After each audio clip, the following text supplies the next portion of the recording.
Continuar com esse tema, solidão. Por que solidão? Porque é interessante, eu disse para você semana passada, que me chamou demais a atenção, e eu estava falando, essa semana eu tive uma reunião com o pessoal da igreja, o quanto esse tema me chamou a atenção e o quanto eu fiquei impactado para pregar uma série de mensagens no futuro só sobre solidão. Porque talvez não tenha algo tão real no mundo, como diz Gilles Lipovitsky, um sociólogo francês. Estamos nos tempos hipermodernos e talvez nunca na história da humanidade as pessoas fossem tão solitárias, apesar de tantas conexões que nós fazemos. E aí eu quero começar trazendo para vocês algumas pesquisas. Primeiro, baseado numa pesquisa chamada Sobrecarga Psicológica de Stanley Milgram, também um psicólogo, e foi citado no Brasil por Rubem Alves. Ele diz que são tantas pessoas nessa questão de urbanização, o problema da urbanização é tão grande, para quem não sabe, em 2008 foi um marco na história da humanidade. No ano de 2008 foi o ano que a urbanização, a população urbana superou a população rural no mundo todo. E isso só foi crescendo avassaladoramente. Hoje, dizem alguns estudiosos, e que vai chegar o momento que mais de 99% da população mundial estarão morando em grandes cidades. Ou seja, as grandes cidades se tornarão pequenas. Porque há uma migração, há uma diáspora gigante do interior para as grandes cidades. Isso é um fato. E ele diz que lá em Manhattan, um indivíduo pode encontrar até 220 mil pessoas num raio de 10 minutos. Apenas saindo do seu escritório, a pé, ou saindo de carro ou da sua casa. Em 10 minutos você pode encontrar essa quantidade de pessoas. Então, esse tema urbanização tem sido discutido hoje. A minha dissertação do meu mestrado, vou falar sobre isso, sobre urbanização e sobre esse mundo maluco que nós vivemos e como as pessoas são solitárias.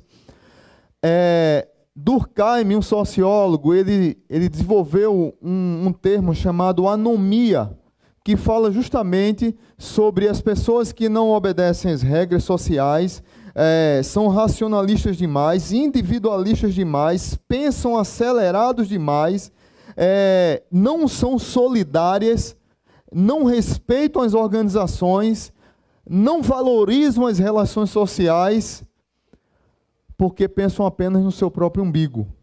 E ele chama isso de anomia. E o que ele diz na sua pesquisa também é que as pessoas viverão isoladas, e parece que ele meio que profetizou muito do que nós vivemos hoje.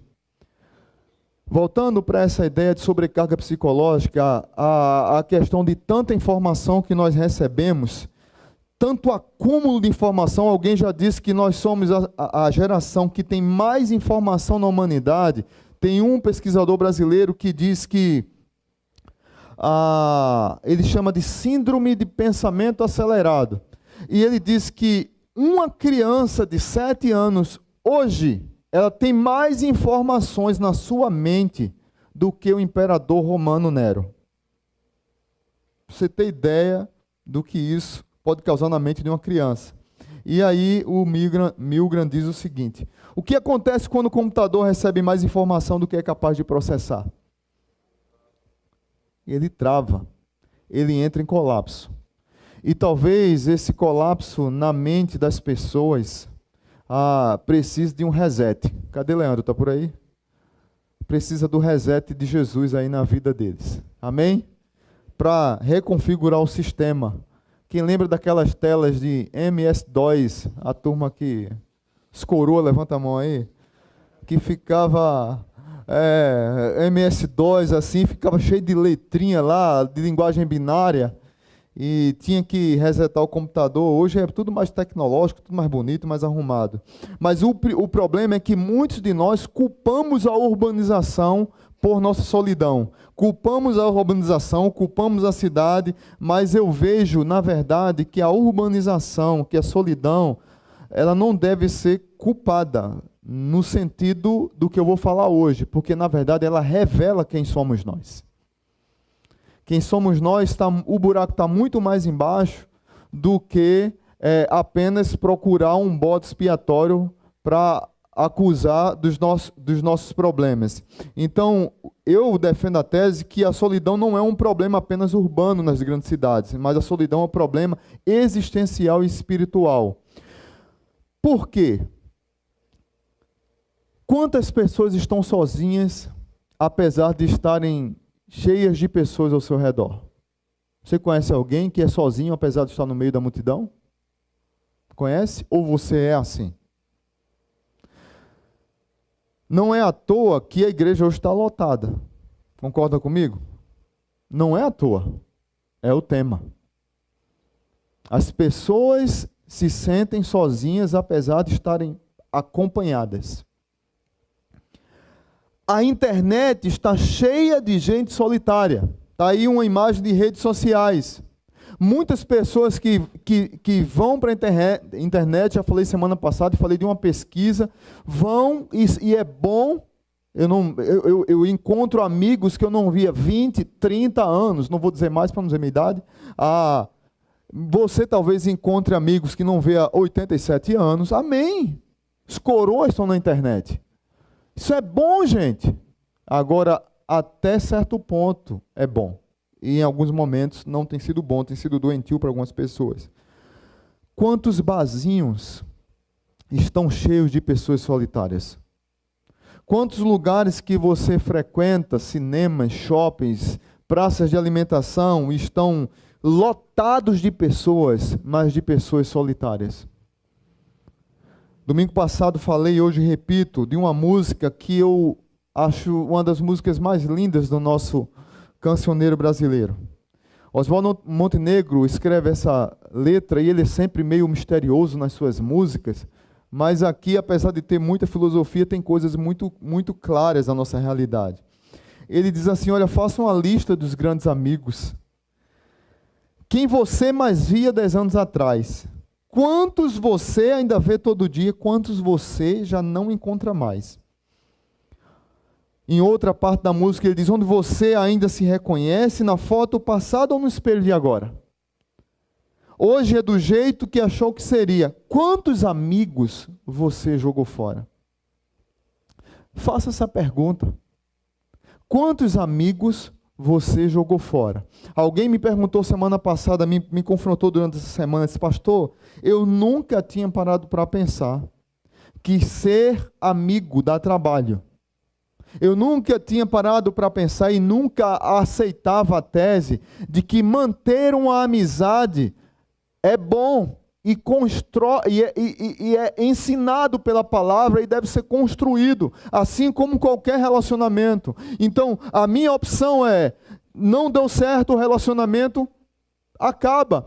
Eu entendo que existem relacionamentos doentios, que é melhor às vezes pôr um ponto final. Eu entendo, já até preguei aqui na igreja sobre isso, que existem relacionamentos tóxicos, mas não são todos. E nós temos que ter muito cuidado para não jogarmos fora alguns amigos e perdermos amizades que deveriam perdurar para a nossa vida toda. E aí é meio que a crise de Oswaldo nessa música. E aí ele continua, quantas canções que você não cantava, hoje assovia para sobreviver. O cara está na solidão, música que ele nem gostava, hoje ele está cantando para sobreviver. Quantas pessoas que você amava, hoje acredita que amam você. Talvez nem amado você se sentisse, mas depois de perder as amizades, você perceber que realmente por algumas pessoas você foi amado e talvez depois você desperdiçou aqueles amores. É interessante que a Bíblia fala sobre solidão, e vários homens da Bíblia, mulheres, passaram sobre solidão. José, Moisés, Jó, Isaías, Daniel, Paulo, falei semana passada, Pedro, João Batista, Jeremias, que é talvez o que eu sou mais fã na Bíblia, talvez seja o profeta mais solitário da Bíblia, e é o que mais se assemelha com Jesus Cristo, e é o que mais era tido como louco na Bíblia. Mas é interessante como o próprio Jesus, ele passou por solidão. E em um momento da sua vida, ele usou um recurso da Bíblia, que se encontra lá no Salmo 22, que é um salmo davídico, que é um salmo de lamento. Não, o Salmo 22 não era uma simples profecia, ou claro que Deus é soberano e pode ter dado sabedoria a Davi para profetizar o que iria acontecer com o Messias, porque o Salmo 22 nada mais, nada menos do que a descrição do que aconteceu com Jesus Cristo na crucificação. Mas o Salmo 22 era um salmo davídico de uma situação que provavelmente o próprio rei Davi passou, e estava escrito, e Jesus conhecia esse salmo, e na hora da solidão, Jesus usou um recurso chamado lamento. Ele rasgou a sua alma, ele abriu o seu coração para Deus, ele bradou em alta voz, meu Deus, meu Deus, meu Deus, por que me desamparastes? Jesus ficou solitário também. Eu e você também pode ficar. É interessante que alguns estudiosos, eles defendem a tese de alguns tipos de solidão. E eu quero falar hoje rapidamente sobre 4. Hoje na verdade, é mais um bate-papo. Porque eu prometi a vocês que traria uma pesquisa muito importante aqui. Então, existem 4 tipos de solidão que eu quero abordar, baseado num texto bíblico. Primeiro tipo é a solidão social. Segundo, solidão existencial. Terceiro tipo é relacional. E o quarto é a ecológica. Você perguntar, pastor, mas esses tipos de solidão têm algo em comum? Tem a ver com a Bíblia? Tem muito a ver com a Bíblia. Principalmente a fonte. Elas têm em comum a fonte. Todas esses tipos de solidão nasceram no mesmo lugar. Quando o homem se desconectou com Deus. Hoje de manhã nós tivemos uma mensagem maravilhosa do seminarista Paulo Júnior. Ele falou sobre angústia. E ele falou uma coisa interessante, que eu disse a ele, graças a Deus você percebeu o que a gente quer falar. Deus não quer que nós vivamos angustiados. Por isso que a Bíblia fala tanto sobre isso. Deus não quer que nós vivamos solitários, por isso que a Bíblia fala tanto sobre isso. Deus não quer que nós vivamos em depressão, por isso que a Bíblia fala sobre isso. Isso faz parte da nossa natureza, mas Deus não quer, não foi a intenção de Deus. Todo mal na história entrou num dia, num momento. Qual foi esse momento? Na queda do homem. Então, esses tipos de solidão nasceram no mesmo lugar. A fonte foi a desconexão com Deus. E aí eu convido você a abrir sua Bíblia, lá em Gênesis capítulo 3. Primeiro livro da Bíblia, Gênesis capítulo 3. Eu quero ler o texto.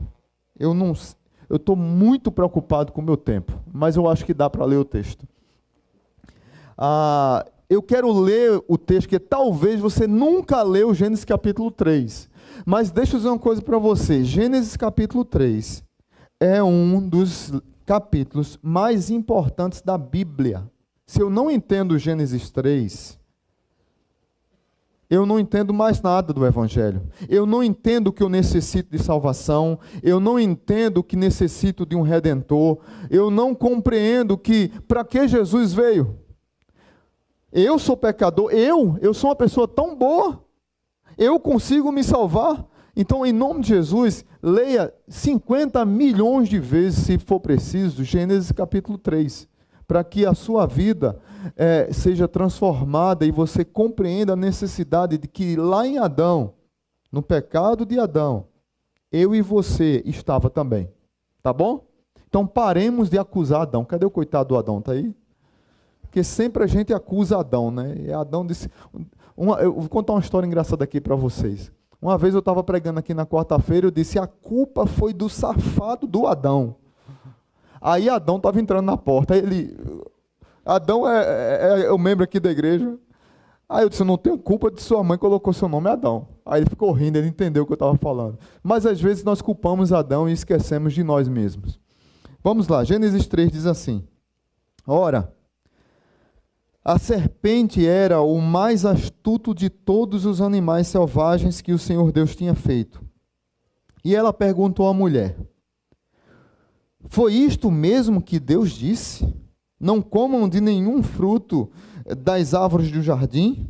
Respondeu a mulher à serpente, podemos comer do fruto das árvores do jardim, mas Deus disse, não comam do fruto da árvore que está no meio do jardim, nem toquem nele, do contrário vocês morrerão. Disse a serpente à mulher, certamente não morrerão. Deus sabe que no dia em que dele comerem, seus olhos se abrirão e vocês, como Deus, veja aí, a apelação da serpente para o desejo humano de querer ser igual a Deus. E vocês, como Deus, serão conhecedores do bem e do mal. Quando a mulher viu que a árvore parecia agradável ao paladar, era atraente aos olhos e, além disso, desejável para dela se obter discernimento, tomou do seu fruto, comeu e deu ao seu marido, que comeu também. Os olhos dos dois se abriram e perceberam que estavam nus. Então juntaram folhas de figueira para cobrir-se.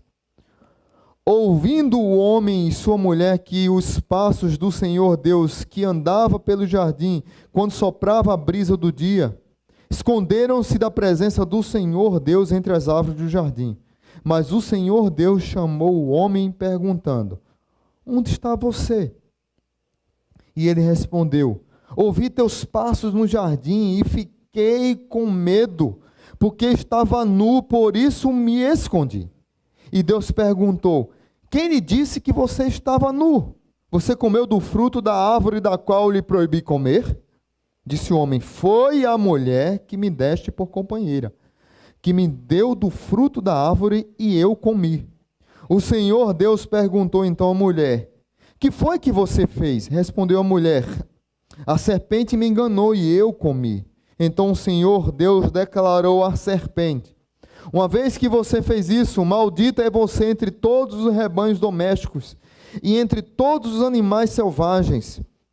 Sobre o seu ventre você rastejará, e pó comerá todos os dias da sua vida. Porém, inimizade entre você e a mulher, entre a sua descendência e o descendente dela. Este lhe ferirá a cabeça, e você lhe ferirá o calcanhar.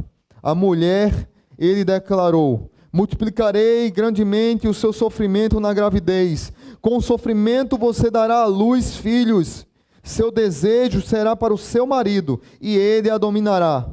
Algumas mulheres podem ficar pensando, caramba, então para ter filho antes da queda, não sentia dor? Provavelmente não tanta, porque ele diz assim, eu multiplicarei grandemente. Talvez a mulher sentisse apenas uma pontada.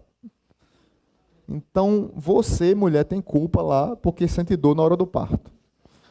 Verso 17.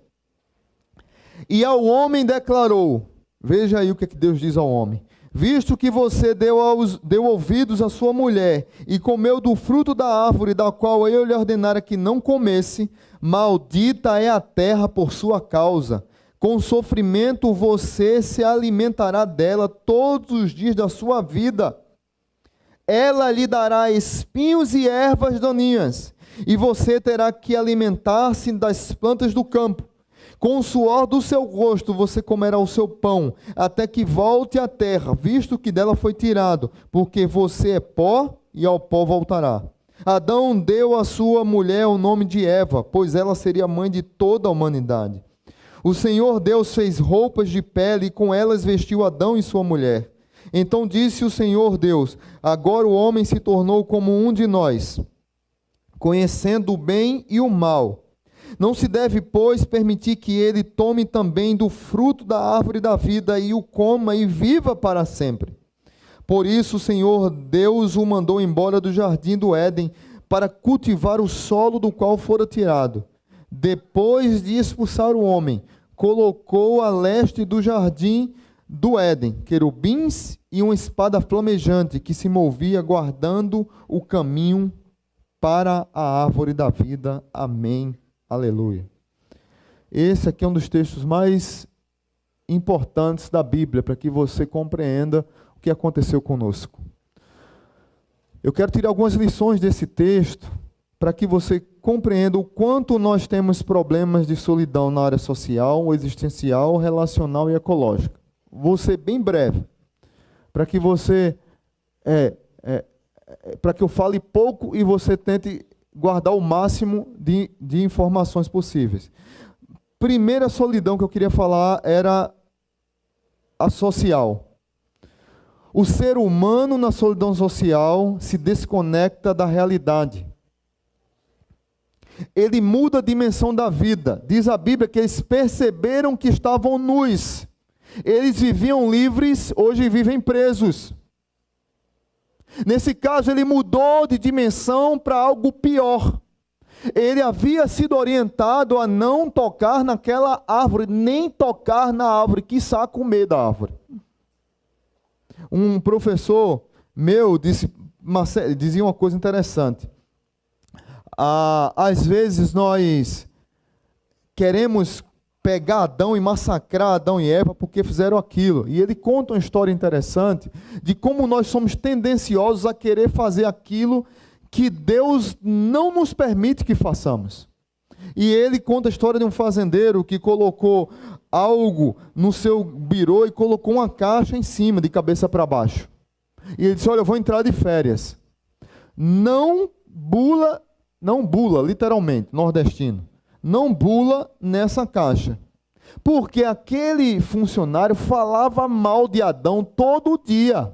Ele acordava para trabalhar por causa do conceito católico romano de que trabalho é maldição, de que Deus nos amaldiçoou e por isso que trabalhamos. É um conceito extremamente errado e antibíblico, porque antes da queda Adão trabalhava. Adão trabalhava, então trabalho não é um conceito errado. A Bíblia fala que o homem irá suar mais, que irá sofrer mais, mas ele já trabalhava. Quem cuidava de tudo era quem? Quem deu o nome aos animais? Quem cuidava dos jardins? Hein? Isso era trabalho ou não? Aí a ética protestante, Max Weber, depois vem estudar sobre isso e vem dizer que os protestantes trazem um conceito correto das escrituras de que trabalho é bênção e não maldição. E aí esse funcionário todo dia que acordava de manhã para trabalhar, ele falava mal de Adão. Até que o patrão fez isso. Aí ele olhava, ele ia limpar lá o gabinete do patrão e ficava olhando. Aí pegava assim a caixa, aí levantava só um pouquinho para ver o que tem embaixo assim, né? Aí, não, mas eu não posso abrir, não posso. Meu chefe, eu amo tanto, eu tenho tão fiel a ele. Aí no segundo dia, de novo, aí ele tocou assim, disse, não posso não. No quarto dia ele foi lá, aí no quinto dia ele não aguentou mais, ele virou a caixa, e quando ele virou a caixa tinha uma frase escrita assim: qual a sua diferença de Adão? O homem é curioso. O homem quer conhecer algo mais, e muitas vezes o que o homem quer conhecer, ele quer conhecer algo que Deus não chamou para conhecer, e ele se desconecta da realidade que Deus tem para ele. Então aqui eles perceberam que estavam nus e ficaram envergonhados. A vergonha não fazia parte da realidade humana. Você já viu alguém no meio da multidão que cometeu algo errado e ela acha que todo mundo está vendo? Você já conversou com alguém que cometeu um pecado e ela não vai mais para a igreja? Por que ela não vai para a igreja? Porque todos os olhos estão voltados para ela. Ninguém sabe do que ela fez, mas ela acha que todo mundo sabe. Então, eles perceberam o que eles tinham feito, se desconectaram da realidade com Deus. Então essa solidão social, ela nos massacra. ela nos humilha, ela nos escraviza em nós mesmos. Quantas pessoas estão imersos nessa desconexão da realidade por causa de pecados e não gritam por socorro, não pedem ajuda, não conseguem se libertar de algum vício, não percebem que estão nus, ou quando percebem se esconde, como foi o caso de Adão e Eva. Quantas pessoas estão dentro das nossas igrejas, e graças a Deus, porque a Igreja Zona Sul sabe trabalhar bem essa situação de pecado, a gente confronta o pecado, mas ama o pecador. Tem igrejas que matam o pecador mais do que ele já é. Não viva isolado por causa de algo que você cometeu, porque você vai entrar no erro de Adão. Amém? Segunda desconexão é a existencial. O ser humano se desconecta com Deus. Diz a Bíblia que todos os dias era costume Deus ir conversar com Adão e Eva toda tarde. Mas quando eles pecaram, diz a Bíblia que eles esconderam-se da presença de Deus. A crise existencial que tantas pessoas passam, que tantos homens e mulheres na história passam ou passaram. Interessante que eu estava lendo uma entrevista de Nando Reis, foi do Titãs. Ele diz assim: infelizmente não acredito em Deus. Veja bem o que ele disse: infelizmente não acredito em Deus. Digo infelizmente, pois essa impossibilidade muitas vezes faz da minha vida um trajeto silencioso e solitário. Gostaria de poder dividir com alguém as penúrias e as agruras desta vida tão complicada. E o pior, eu sinto falta dele. Ele não crê em Deus, ele sente falta de Deus. Veja como a desconexão existencial do homem machuca o ser humano. Adão, ele achou a melhor opção a fazer: se esconder por trás de uma moita, como eu disse domingo passado. O cara acha que vai se esconder de Deus atrás de uma moita. De Deus. Falei aqui dia desse do pecado de Davi. Davi tentou se esconder para Natã. Tantos homens e mulheres de Deus tentaram se esconder para Deus. Pedro tentou se esconder de Deus com a sua arrogância, com a sua força, com o seu jeito brabo de resolver as coisas. Eu não permito que ninguém te leve preso, Senhor. Jesus disse: olha, antes que o galo cante, você me negará 3 vezes. Fico tentando imaginar o diálogo. Está doido, Jesus? Então não, Pedro, você vai me negar. Ele nega e ele foge. Ele quer voltar a ser solitário, porque quando nós nos desconectamos com Deus, o que nós mais queremos é nos esconder ou viver na solidão. Quantas pessoas que estão ao nosso lado, nas nossas casas, nossos filhos, nossos maridos, nossas esposas, estão sozinhos, estão precisando de socorro, estão precisando gritar por socorro, mas estão se escondendo. Estão vivendo a crise que Nando Reis passa. Infelizmente, eu não acredito em Deus. Muitos de nós que acreditamos, dizemos diferente. Infelizmente, eu acredito que a minha vida não tem solução. Eu, infelizmente, acredito que Deus não pode fazer nada. Mas eu sinto falta desse Deus. Quantos de nós está com esse grito na alma? Precisa gritar e nós não dizemos. Terceira desconexão é a relacional, quando um se desconecta do outro. E talvez essa seja a mais real da minha e da sua vida. Porque esse abençoado aqui, quando Deus o procurou, ele disse assim: foi a mulher que me deste por companheira. Ele colocou a culpa em quem? Hein? Na mulher e em... O cara era macho, né? O cara coloca a culpa em Deus do pecado dele. Deus, foi a mulher que tu me destes. E eu estou liberado, geral. Essa é a situação de Adão. Mas é interessante que talvez seja a maior desconexão da humanidade hoje é essa aqui. Um desconectado do outro. Quanta violência, quantas brigas por besteira, quantas acusações infundadas, quantas não tentativas de permanecer uma amizade, ou quantas tentativas de acabar direto com a amizade, de acabar com um casamento, de não sentar, de não pedir ajuda. Renato Russo, numa das músicas dele, disse uma coisa interessante: quando não estás aqui, sinto falta de mim mesmo. Quando eu me desconecto com o outro, eu me desconecto com a minha própria pessoa, principalmente se é o meu cônjuge. Ou seja, é como se eu fosse um morto-vivo. Muitos de nós vivemos como morto-vivo. Ah, foi ele, ah, foi ela. Não, as pessoas não estão preocupadas em unidade. As pessoas estão preocupadas em individualismo. Estão preocupadas em si mesmar-se. Estão preocupadas com a sua própria felicidade.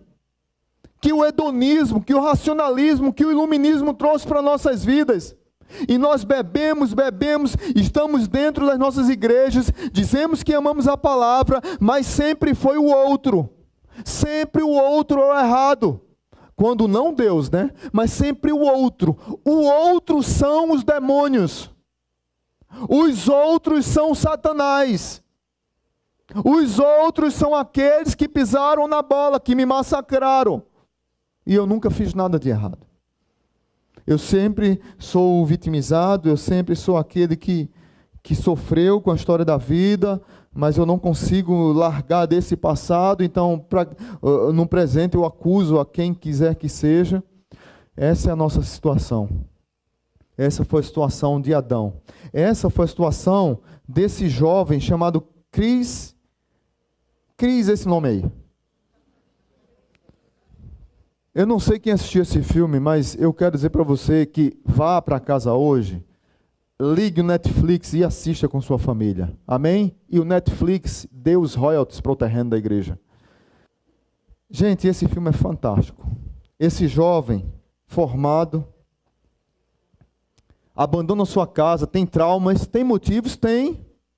Muitos traumas com seu pai, com a sua mãe, abandona sua casa de uma família rica americana. Isso aqui é história real.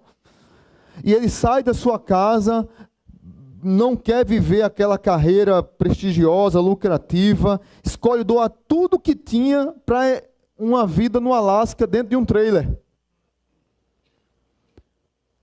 E é interessante que o filme é fantástico porque é meio que narrado e as cenas acontecendo, e ele narra situações que ele acredita, por causa de ele era um intelectual, lia muitos livros, e muitas coisas que ele falava estavam relacionadas ao que ele tinha lido, ou o que ele tinha escrito, o livro na verdade é um diário dele e um diário da sua irmã. E ele defende a tese no livro de que não consegue liberar perdão para a família.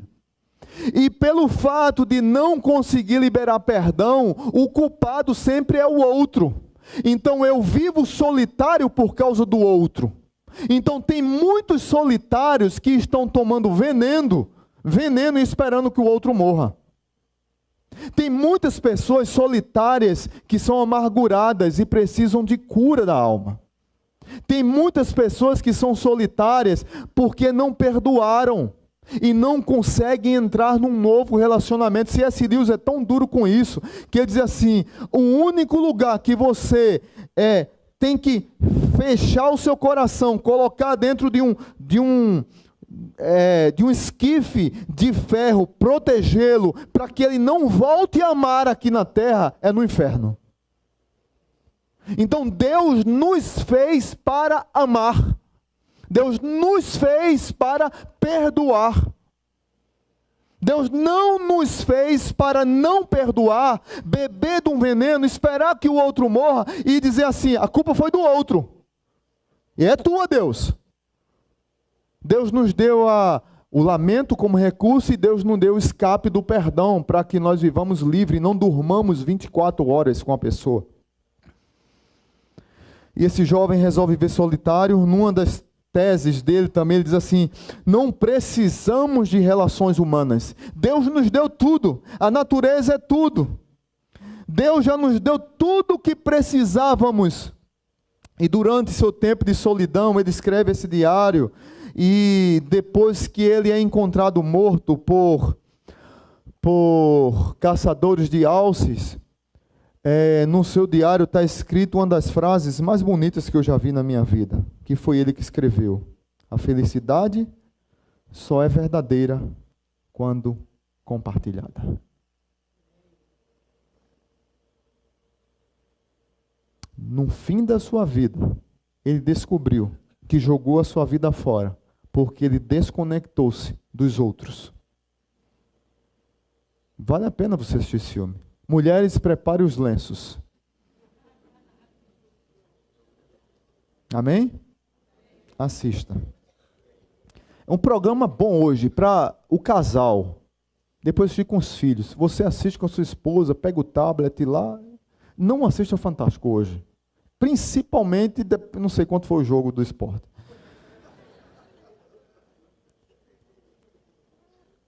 E a quarta desconexão é a ecológica. O ser humano se desconecta da natureza.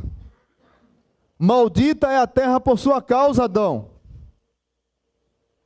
Ela lhe dará espinhos e ervas daninhas. A sentença para Adão foi a pior que teve. A natureza geme, diz o apóstolo Paulo lá em Romanos, por causa da queda.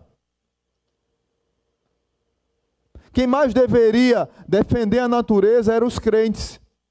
Não estou aqui advogando que crente tem que ser ativista do Greenpeace, não é isso. Mas quem mais deveria preservar a natureza eram os crentes. Mas tem crentes que dizem que glorificam a Deus, os céus, a terra são criações do Senhor, os céus e a terra proclamam a glória de Deus. Aí o crente sai daqui, chega em casa, o lixo está na garagem do carro e ele joga o lixo no primeiro bueiro que aparece. Depois de adorar a Deus. Ele não entendeu que ele está desconectado com a natureza e que isso é pecado. Mas muitos de nós fazemos isso. Quando não, jogamos lata de... Já bateu no meu carro, lata de refrigerante vinda de ônibus. Aqui no meu carro. Não sei se aconteceu com você ou se você já jogou, né? Espero que não, né? Já pensou se o pastor vai... É um irmão aqui da igreja? Abençoado. Mas nós fomos desconectados ecologicamente por causa da queda. Veja a importância disso. Eu disse que queria ser breve porque eu queria que você prestasse bem atenção no vídeo que eu vou passar agora. Infelizmente, a gente procurou... Bruno, está chegando a hora. É uma pesquisa feita por uma universidade americana durante 75 anos. E hoje o líder dessa pesquisa é Robert Waldinger. E é interessante essa pesquisa que ela vai nos convidar a não sermos solitários. Presta bem atenção. Não conseguimos ela em dublada. Ela está legendada, então você vai ter que ler. Mas a letra são garrafais, dá tranquilo. Mas tem uma frase no final que ele diz assim: bons relacionamentos nos mantêm mais felizes e saudáveis. Ponto final. 75 anos investigando a vida de alguns homens e mulheres.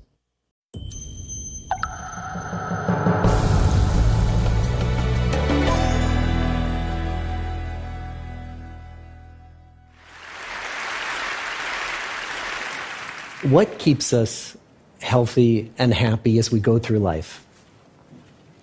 If you were going to invest now in your future best self, where would you put your time and your energy?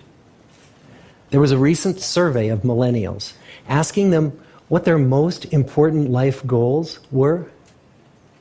And over 80% said that a major life goal for them was to get rich.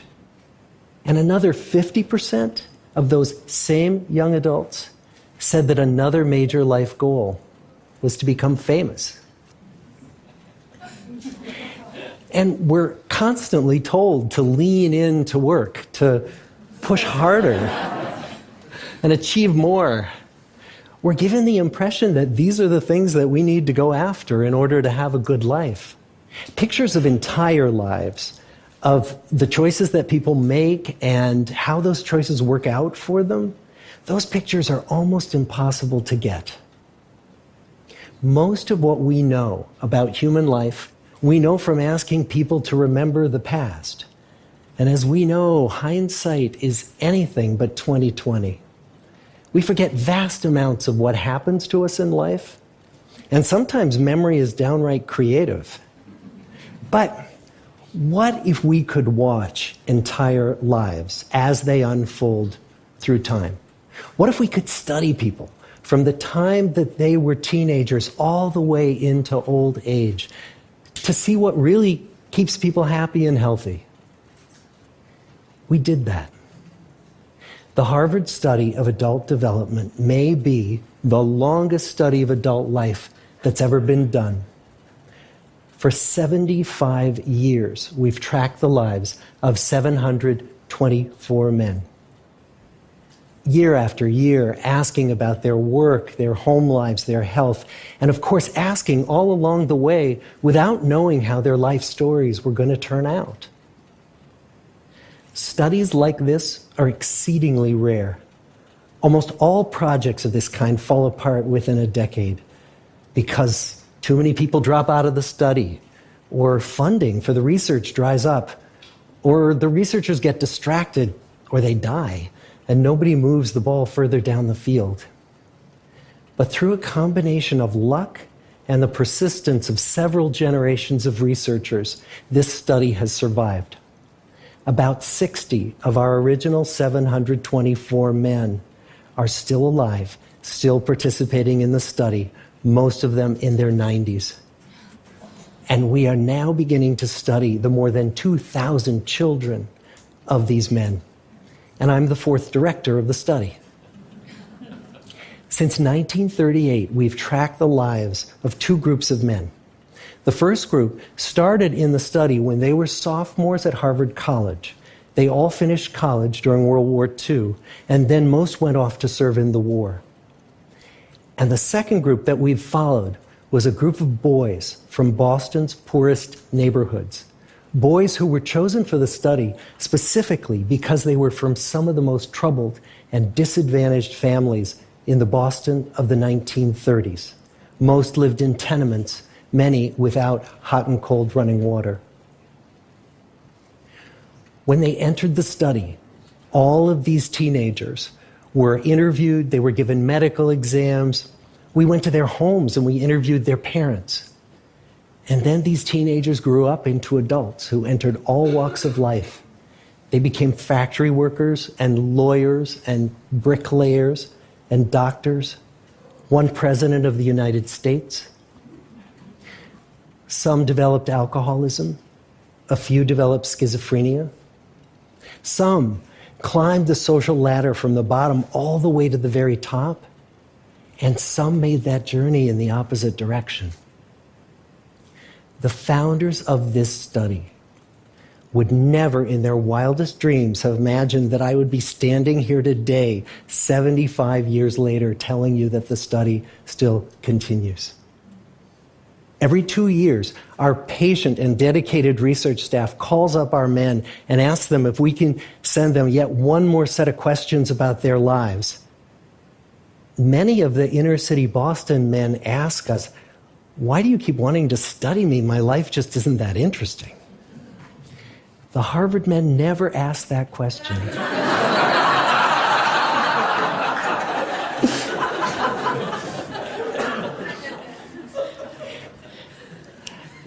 To get the clearest picture of these lives, we don't just send them questionnaires. We interview them in their living rooms. We get their medical records from their doctors. We draw their blood. We scan their brains. We talk to their children. We videotape them talking with their wives about their deepest concerns. And when about a decade ago we finally asked the wives if they would join us as members of the study, many of the women said, "You know, it's about time." So what have we learned? What are the lessons that come from the tens of thousands of pages of information that we've generated on these lives? Well, the lessons aren't about wealth or fame or working harder and harder. The clearest message that we get from this 75-year study is this: good relationships keep us happier and healthier, period. We've learned 3 big lessons about relationships. The first is that social connections are really good for us and that loneliness kills. It turns out that people who are more socially connected to family, to friends, to community are happier, they're physically healthier, and they live longer than people who are less well connected. And the experience of loneliness turns out to be toxic. People who are more isolated than they want to be from others find that they are less happy, their health declines earlier in midlife, their brain functioning declines sooner, and they live shorter lives than people who are not lonely. And the sad fact is that at any given time, more than 1 in 5 Americans will report that they're lonely. And we know that you can be lonely in a crowd and you can be lonely in a marriage. So the second big lesson that we learned is that it's not just the number of friends you have, and it's not whether or not you're in a committed relationship, but it's the quality of your close relationships that matters. It turns out that living in the midst of conflict is really bad for our health. High conflict marriages, for example, without much affection, turn out to be very bad for our health, perhaps worse than getting divorced. And living in the midst of good, warm relationships is protective. Once we had followed our men all the way into their 80s, we wanted to look back at them at midlife and to see if we could predict who was going to grow into a happy, healthy octogenarian and who wasn't. And when we gathered together everything we knew about them at age 50, it wasn't their middle-aged cholesterol levels that predicted how they were going to grow old. It was how satisfied they were in their relationships. The people who were the most satisfied in their relationships at age 50 were the healthiest at age 80. And good, close relationships seem to buffer us from some of the slings and arrows of getting old. Our most happily partnered men and women reported in their 80s that on the days when they had more physical pain, their moods stayed just as happy. But the people who were in unhappy relationships, on the days when they reported more physical pain, it was magnified by more emotional pain. And the third big lesson that we learn about relationships and our health is that good relationships don't just protect our bodies, they protect our brains. It turns out that being in a securely attached relationship to another person in your 80s is protective. That the people who are in relationships where they really feel they can count on the other person in times of need, those people's memories stay sharper longer. And the people in relationships where they feel they really can't count on the other one, those are the people who experience earlier memory decline. And those good relationships, they don't have to be smooth all the time. Some of our octogenarian couples could bicker with each other day in and day out. But as long as they felt that they could really count on the other when the going got tough, those arguments didn't take a toll on their memories. So, this message that good, close relationships are good for our health and well-being, this is wisdom that's as old as the hills. Why is this so hard to get and so easy to ignore? Well, we're human. What we'd really like is a quick fix, something we can get that'll make our lives good and keep them that way. Relationships are messy and they're complicated, and the hard work of tending to family and friends, that's not sexy or glamorous. It's also lifelong. It never ends. The people in our 75-year study who were the happiest in retirement were the people who had actively worked to replace workmates with new playmates. Just like the millennials in that recent survey, many of our men, when they were starting out as young adults, really believed that fame and wealth and high achievement were what they needed to go after to have a good life. But over and over these 75 years, our study has shown that the people who fared the best were the people who leaned into relationships with family, with friends, with community. So what about you? Let's say you're 25, or you're 40, or you're 60. What might leaning into relationships even look like? Well, the possibilities are practically endless. It might be something as simple as replacing screen time with people time, or livening up a stale relationship by doing something new together, long walks or date nights, or reaching out to that family member who you haven't spoken to in years, because those all too common family feuds take a terrible toll on the people who hold the grudges. I'd like to close with a quote from Mark Twain. More than a century ago, he was looking back on his life, and he wrote this: "There isn't time, so brief is life, for bickerings, apologies, heartburnings, callings to account. There is only time for loving, and but an instant, so to speak, for that. The good life is built with good relationships." Thank you.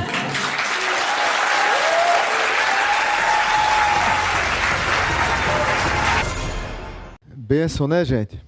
Quem prestou atenção deu para entender, quem conseguiu ler. Eu vou repetir aqui algumas lições dele e vou passar para a conclusão. Eu falei aqui para vocês que muitas das nossas desconexões estão relacionadas às brigas querendo achar quem é o culpado. Eu acho que nós sempre estamos querendo buscar quem é o culpado e rompemos amizades com muita facilidade. Nessa pesquisa, a primeira lição, eles dizem que conexões sociais são muito boas para nós. A solidão mata, foi o que ele disse. A solidão é tóxica. As pessoas mais conectadas com parentes, amigos, vizinhos, são as pessoas mais felizes. Eu costumo dizer que quer ver alguém esquisito e estranho? É alguém que não gosta de amigos. É alguém que não gosta de se relacionar. É uma pessoa esquisita, estranha. Eu tenho até preocupação com o que essa pessoa está tramando por trás. No estudo ainda diz assim: não é apenas o número de amigos que você tem.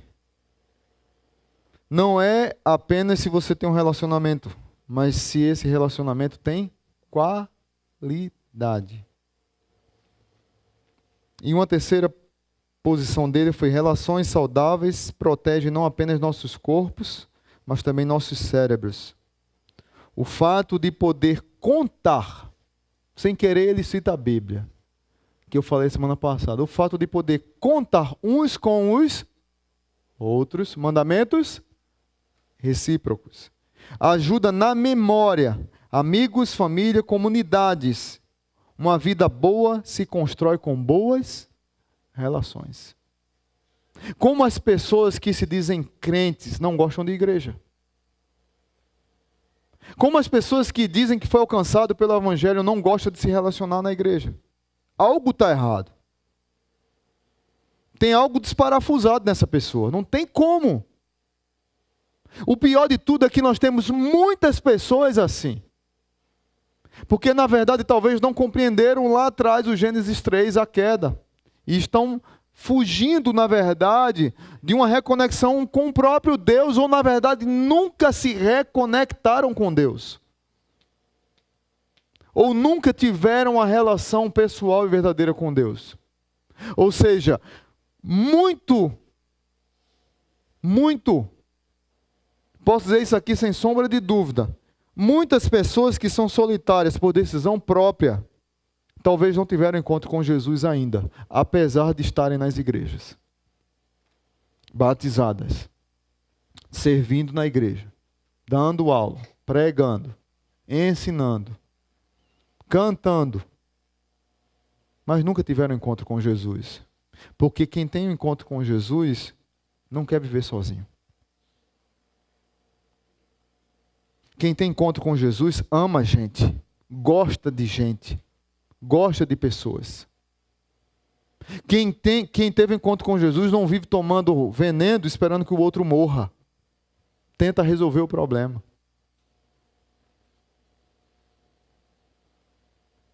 O problema está lá atrás e que nós precisamos resolver.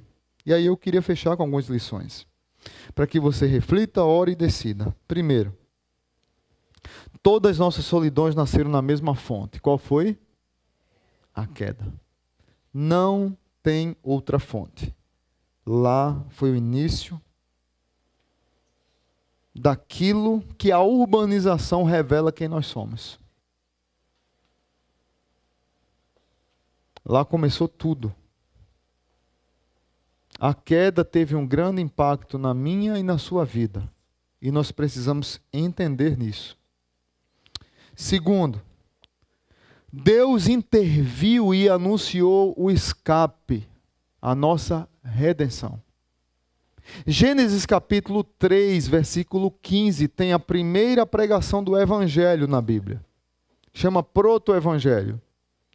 Diz o seguinte: porém, quando Deus fala para a serpente, diz assim, olha, porém inimizade entre você e a mulher é Maria, que ainda vai nascer, entre a sua descendência e o descendente firme, o descendente singular dela, o descendente da mulher é Jesus. Ele, Jesus, lhe ferirá a cabeça, Satanás, serpente, e você lhe ferirá o calcanhar. Nós caímos lá em Gênesis 3, mas lá em Gênesis 3, Deus nos vestiu, Deus nos chamou para um relacionamento de novo, Deus proveu o meio para tirar a nossa vergonha. Em Gênesis 3, teve sacrifício, cobriu com folha, depois um animal teve que ser morto para que a vergonha do homem fosse coberta. E em Gênesis 3, Deus promete ao homem o resgate total do homem, de uma vez por todas, em Cristo Jesus. Mel Gibson pegou esse texto aqui de uma maneira espetacular. Não sei quem assistiu o filme Paixão de Mel Gibson. Quando Jesus está orando no Getsemane, naquele filme, e quando Jesus se levanta, ele está orando, Senhor, afasta de mim esse cálice. Não é que Jesus estava com medo de ir para a cruz, Jesus sabia que ele veio para morrer. A missão de Jesus foi morrer, ele sabia disso. Jesus estava com medo da solidão da cruz. Por mim e por você. Jesus, por alguns segundos, foi um homem solitário, por causa da minha vida e da sua, por causa do meu pecado e do seu. Senhor, afasta de mim esse cálice, mas que não seja a minha vontade, sim a tua. Naquele filme de Mel Gibson, quando Jesus se levanta, Satanás está ali circundando. E foi outra charada, outra pegada dele, aquele insight fantástico de pegar uma mulher e raspar a cabeça. Você não sabia se era um homem, se era uma mulher, representando Satanás. Porque Satanás gosta de confundir as pessoas mesmo. Foi outra pegada dele fantástica. Quando ele se levanta, a serpente está passando assim e Jesus, começa o filme ali. Satanás achou que estava vencendo, mas na cruz do Calvário, isso aqui foi cumprido. Jesus sofreu, foi moído, foi machucado. Satanás feriu Jesus em muitos momentos, mas ele foi destruído. A cabeça dele foi arrancada. e o nosso Jesus venceu na cruz do Calvário, para não vivermos sós. Nós fomos redimidos para não vivermos sós. Mas também nós somos chamados para uma missão. Deus nos convida para continuar o ministério da reconexão com Deus, que é a nossa missão. E aí o apóstolo Paulo diz o seguinte lá em 2 Coríntios: tudo isso provém de Deus, que nos reconciliou consigo. Deus promoveu tudo isso por meio de Cristo e nos deu o ministério da reconciliação. Ou seja, todos nós somos chamados, aqueles que tiveram encontro com Cristo foram chamados para ser ministros da reconciliação. Ou seja, que Deus em Cristo estava reconciliando consigo o mundo, não lançando em conta os pecados dos homens, e nos confiou a mensagem da reconciliação. Portanto, somos embaixadores de Cristo, como se Deus estivesse fazendo o seu apelo por nosso intermédio. Por amor a Cristo, lhe suplicamos, se reconciliem com Deus. Talvez você que está aqui nessa noite não entendeu a queda. Talvez que você que está aqui nessa noite não entendeu que Deus já promoveu o escape, que foi Jesus. Talvez você que está aqui nessa noite tem uma vida solitária porque não compreendeu nada. Talvez você é um crente de 30 anos, 50, e bate no peito: eu tenho 45 anos de crente. Mas nunca foi um promotor da reconexão do mundo com Deus. Porque você é um crente de banco, você é um crente igrejeiro, ativista, socado na igreja, que não anuncia para o mundo a missão que Deus lhe deu para reconectar o mundo com Deus. E nós somos chamados para reconectar o mundo com Deus, quer você queira ou quer não queira. Essa missão Deus nos chamou. Talvez você está aqui na igreja, mas não teve um encontro com Cristo ainda, e vive imerso na crise por causa do seu pecado. E essa mensagem hoje talvez lhe confrontou muito mais, porque você agora entende que estava lá com Adão. Eu quero dizer para você que Deus já promoveu a redenção em Cristo Jesus. Você precisa crer no que Cristo fez e entregar sua vida a Ele. E por fim, talvez você aqui é um solitário dentro da igreja. Deus está te convidando para procurar amigos, para se envolver numa célula. Deus está te convidando para você não ficar só. Eu tenho dito aqui na igreja que a nossa igreja tem crescido. Nós temos com um público grande, mais de 450 pessoas. Mas temos apenas 26 células, ou é 27, não lembro. Deveríamos ter mais de 50. Tem pessoas que querem entrar na célula, mas tem alguns que estão lotados, o perfil não dá. Aí essa semana eu tive que colocar uma pessoa que tem 60 anos numa célula de 30. E ela disse: pastor, eu vou, que eu sou jovem mesmo. Glória a Deus. Gostei desse irmão. Mas tem pessoas que não querem se relacionar porque estão doentes. Em nome de Jesus, Deus está te chamando essa noite para curar a tua vida. Procura uma célula. Não fique sozinho. Procura gente para você se relacionar.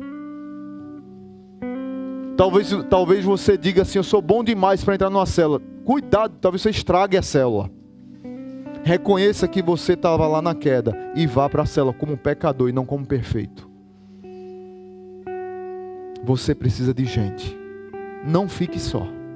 Amém? Diga aí para quem está do seu lado: não fique só. Não fique só. Não fique só. Curva a tua cabeça e vamos orar. Pai Santo, muito obrigado por essa noite. Quero agradecer por essas vidas que estão aqui presentes. O Senhor as conhece. São teus filhos. Muitos aqui talvez estão sozinhos, precisando de ajuda, precisando de socorro, de restauração, precisando de um toque do Senhor nas suas vidas, de um confronto vindo do alto. Toca nessas vidas para que eles entreguem a vida ao Senhor, aqueles que não te conhecem. Toque nas vidas daqueles que não aprenderam a reconectar o mundo com Deus, mas eles têm essa missão. Mas toca na vida de todos aqueles que estão aqui nessa noite, mas estão solitários.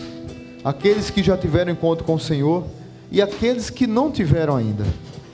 Que eles compreendam que são tão amados pelo Senhor, que Deus lhes deu de presente uma igreja, lhe deu de presente uma nova família, amigos, irmãos, para que eles sejam quem eles são e que cresçam na graça e no conhecimento de Deus. Pai, promove desejo e decisão por querer ser restaurado. Que as pessoas queiram isso e que o Senhor toque nessas vidas. Eu vou pedir nesse momento, para, se Deus falou contigo, não precisa vir aqui à frente, a gente já estourou o horário, só para você ficar de pé. Eu quero orar por você, você de pé no seu lugar onde você está. Se Deus falou contigo, fica de pé. Tem mais alguém? Amém? Mais alguém? Fica de pé, a igreja continua orando, cabeça curvada. Mais alguém? Amém?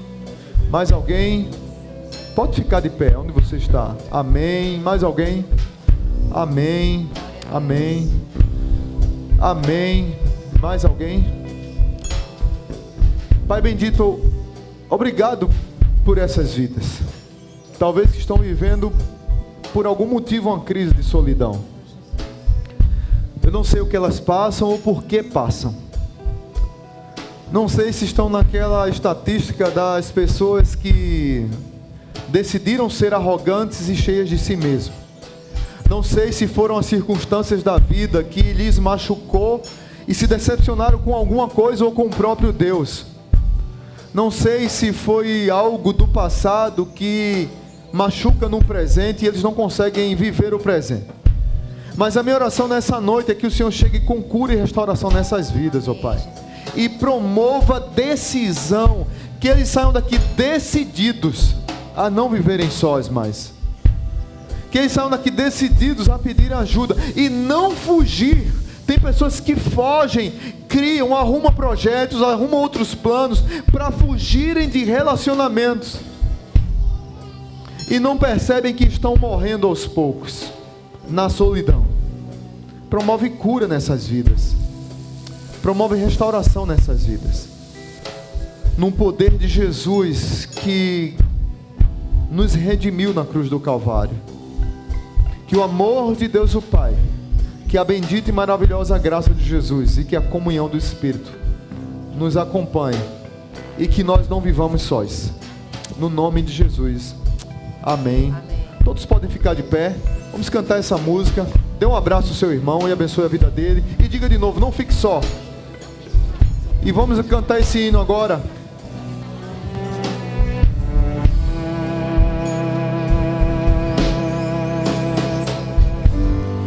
Tenhas sobre ti um só cuidado, qualquer que seja, pois somente seria muito para ti.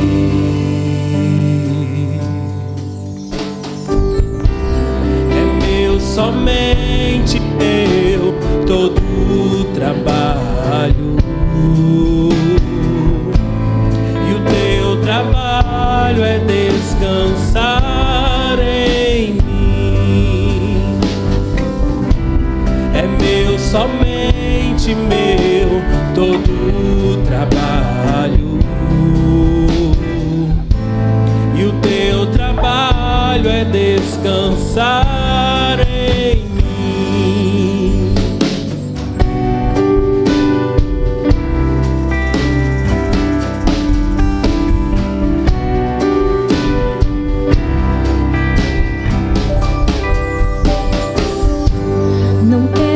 Quando enfim tiveres que tomar decisão,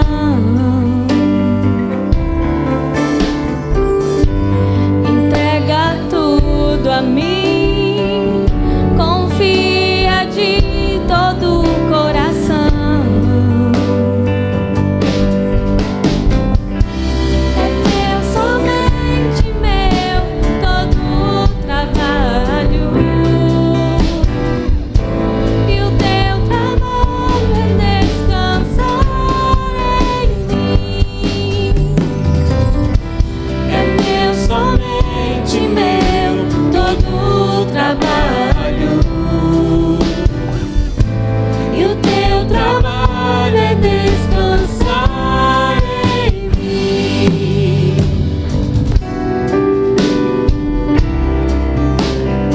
cantar mais uma vez. Não temas quando enfim.